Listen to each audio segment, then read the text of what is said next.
के को लागि बनाएको रहेछ नि त धार नाली? यो सालको धारामा पानी ट्याङ्कीमा हाल्नुको लागि बनाएको नि।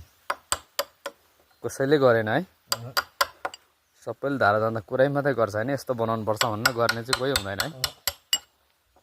यति भनेपछि पानी चाहिँ राम्रो आउँछ, सबैलाई सहुलियत हुन्छ नि त। चाहिँ पानी त्यहाँ सुक्यो भने पानी सुकेछ भन्छ जुन पर भन्छ सालको फेरि क्याम्न गइहाल्छ। बनायो भने कि सुविधा हुन्छ नि।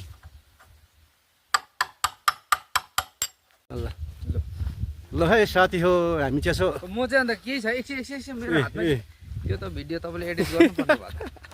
मेरो त हातमा केही हुनु पऱ्यो नि त, फेरि दोकान लु यहाँ हेर्नुहोस् है, हामी चाहिँ यसो सामाजिक कामको लागि होइन गाउँमा यसो लाइभ होइन गाउँमा यसो पानी दुःख भएर पानी पाउनु जाँदैछौँ है। लु पछि हुने साथीहरू के भन्नुहुन्छ? साह्रै दुःख भयो, हाम्रो सौरेनीमा पानीको दुःख छ, एउटै सालको धारा रहेको छ, 4-5वटा गाउँले खानुपर्छ। अब त्यहाँनिर यसो जतन जगडा गर्नुको लागि चाहिँ हामी अलिकति यी युवाहरू चाहिँ धेरै छ, तर 4जना चाहिँ भेला भएछौँ, झर्दैछौँ।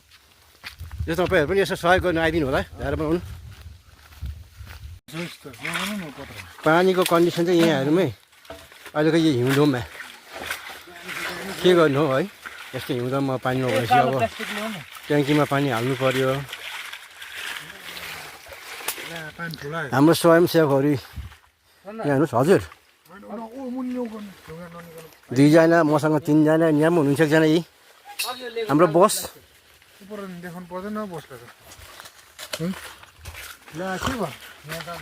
ल दिवस भाइ के भन्नुहोस् यो पानीको विषयमा? आज हामी पानी बनाइरहेको छौँ ट्याङ्कीमा हाल्नुको निम्ति। पानी सुरक्षित छ कि हाम्रो, तर धेरै कमी भयो, धेरै भाँसिएको रहेछ हो। अन्त अब ट्याङ्कीमा गएको थिएन पानी, ट्याङ्कीमा पनि जाने गरी बनायौँ। अब एउटै धारा छ, सबैलाई पुर्याउनु पर्यो हो। हामीले सुरक्षा गरेन भन्दाखेरि हामी नै तिर्खाउँछौँ, बेसी दुःख हुन्छ भनेर चाहिँ यसो अलिकति सुरक्षा गर्नु लागि परेको हो। पानी अब हाम्रो निम्ति मात्रै होइन, सबैको निम्ति नै हो, यो गाउँको निम्ति नै हो। फाइनली आज चाहिँ हाम्रो यो टास्क पुरा भयो है, पानी बनाउनु।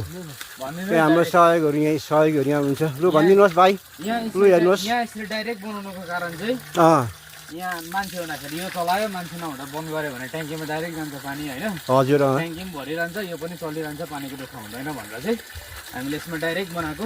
कृपया कोही पनि नरिसाइदिनु होला, नबिगारिदिनु होला। अनि अर्को कुरा के भने अब पानी चलाउँदाखेरि चाहिँ अब सबैले सरसफाइ गरिदिनु होला होइन। सौरभ भाइ केही भन्नु छ कि? लु बस के भन्नु छ कि? मेरो केही छैन, सबैले सफा चाहिँ राखिदिनु धारा होइन। हामीले सबैले खाने पानी हो र चाहिँ सबैले सफा राख्यो भने पानीको आयु बढ्छ, अरू केही छैन। हजुर हुन्छ, धन्यवाद।